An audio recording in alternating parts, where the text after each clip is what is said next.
Formerly lazy people, what things did you do to overcome your laziness?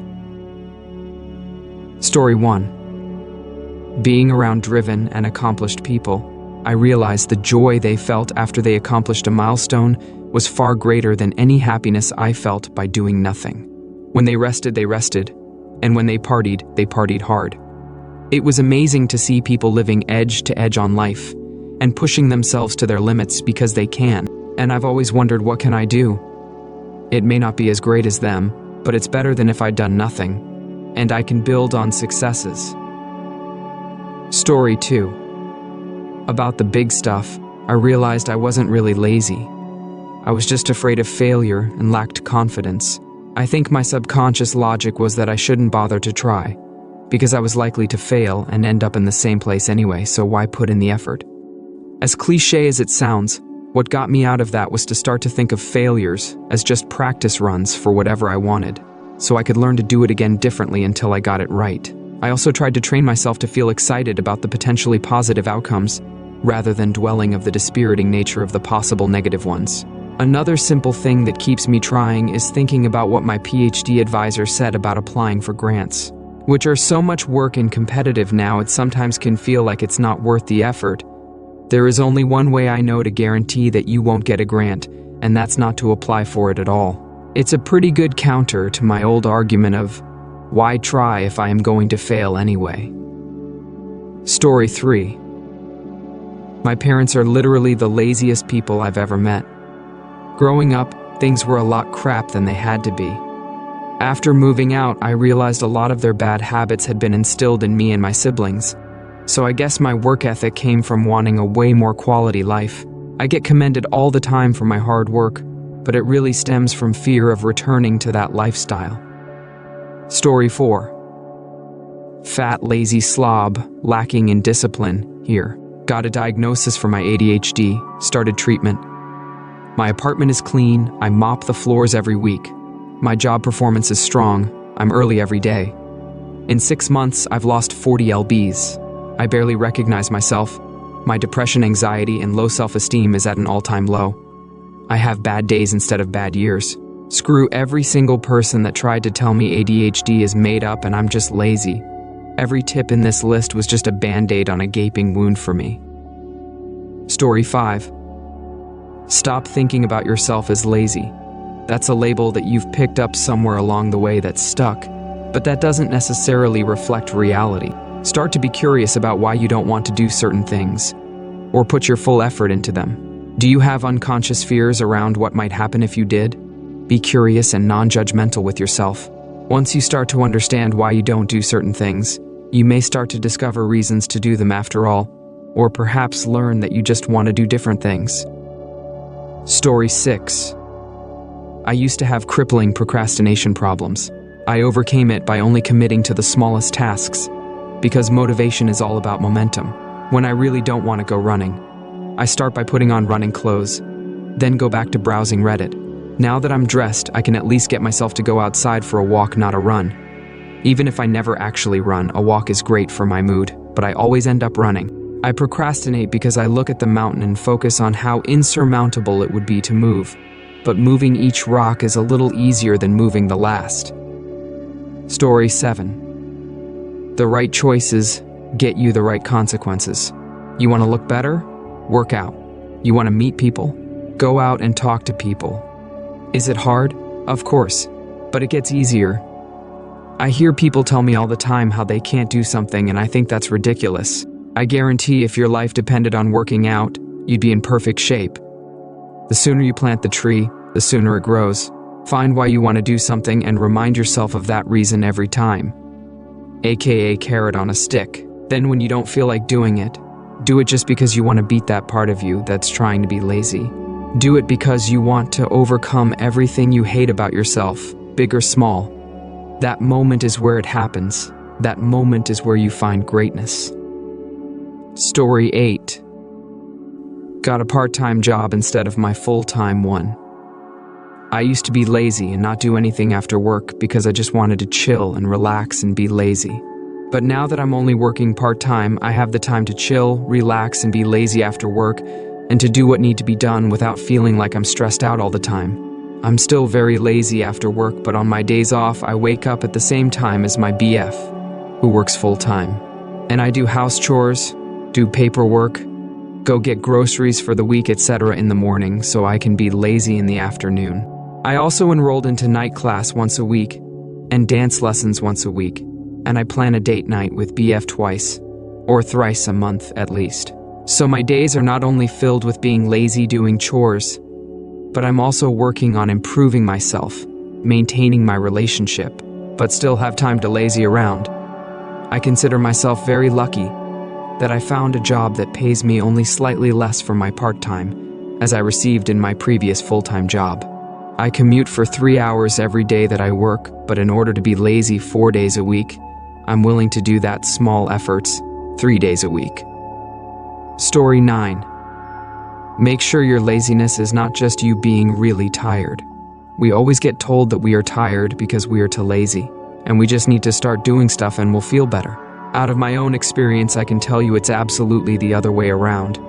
We get lazy because we are tired, and when you are tired for a very, very long time, you forget that you are not supposed to feel like that. That tiredness becomes your default state. So you think that you are just lazy and unmotivated by nature, but what you really are is tired. The difference energy makes to your motivation and ability to deal with tasks is enormous. A good healthy diet without any junk sugary food and good sleeping habits will do so much more for your motivation and laziness than any life hack mental trick list keep habit ever could do. Remember, you are not lazy. You are just out of energy. Story 10. I used my laziness to fuel hatred of myself. Sounds unhealthy? Well, I lost 35 lbs and have kept it off for 4 years. It's pretty easy, actually. You don't want to go to the gym? You're feeling depressed? You want to wait last minute to finish that Excel spreadsheet?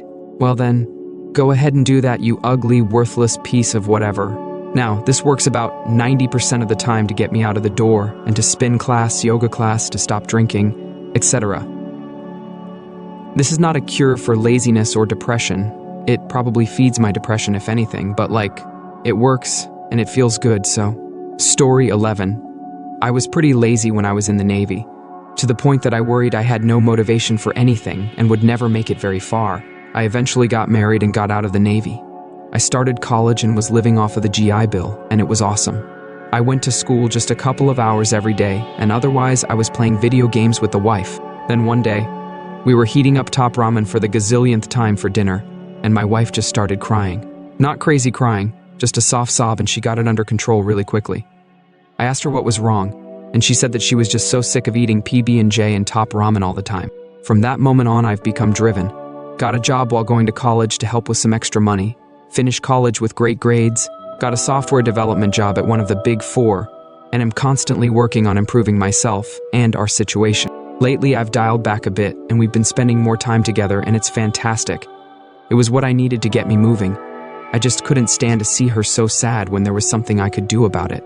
Story 12. This is going to get buried, but I always use the 10-second trick.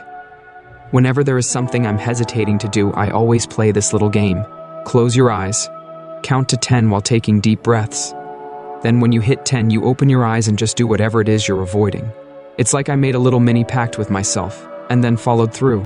The key is that you have to do it once 10 hits. If you just don't, then you've broken the pact and the cycle of procrastination takes over. So you have to do it. It sounds lame, but I started doing it when I got really depressed and was having trouble with even basic stuff. But I just started doing this counting mini pact thing. Alarm goes off. I don't want to get out of bed. Count to 10, and when 10 hits, I have to get up and out. Don't want to brush my teeth. Hit 10, then I have to do it. Etc., etc. Eventually you create a cycle of doing instead of not doing, and it gets easier. Eventually you don't even have to do it as much. And when you do have to count, you always follow through because you've sort of trained yourself like one of Pavlov's dogs. Story 13. Blockchain analysis. It's a technique to find out what the issue is stopping you from doing it. To me, laziness is something you choose not to do, even though you have the motivation. Like when I have food and I want to eat it, but I choose to eat out instead. That to me is laziness. My worldview has been changed quite significantly through therapy. I no longer view myself as just being constantly lazy. If I could do it, I would. If I can't, then there is something stopping me, most likely some stress in my life that hasn't been dealt with, which blockchain analysis can help with. Like an Indian yogi once said, it's okay to just do a task for a day. You just have to be okay with the outcome. Story 14. I'm a student athlete, and that means I have to be very efficient with my time. I find it easier that I succeed more when everything around me is in order. I was pretty lazy, spending a lot of time playing online games, putting off laundry for weeks, waking up before practice, and rushing to get my bag ready for practice in class. And that would lead to forgetting textbooks and pens, so I took a weekend off.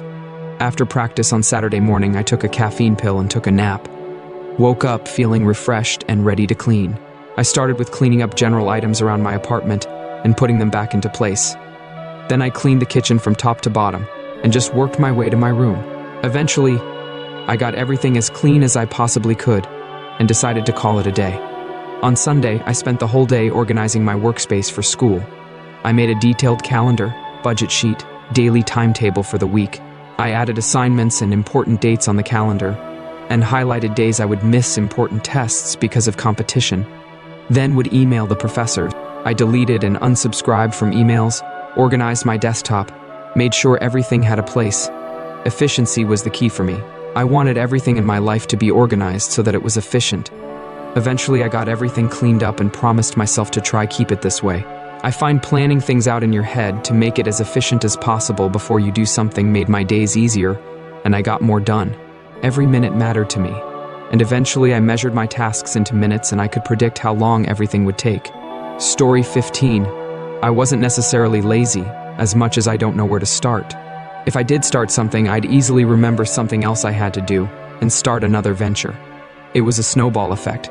That would leave me overwhelmed to the point I'd be frustrated and nothing would get accomplished. I noticed this pattern for a very long time in my life. It affected me at school, in my personal life, my habits, pretty much everything. I finally went to see a psychiatrist after my wife noticed that my anxiety and lack of focus were getting worse. The psychiatrist put me through about 4.5 hours of testing for ADD.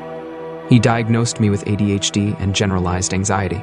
I have since been on a medication regimen that has improved my life tenfold. I highly recommend to anyone who has focus issues, problems getting motivated, are constantly feeling like they have no direction because of the overwhelming sense failure, go see a psychiatrist and sort your thoughts out. Not everyone's case will be the same as mine, obviously, but at least you'll have a starting point, and hopefully guidance on how to deal with emotion versus workload tasks.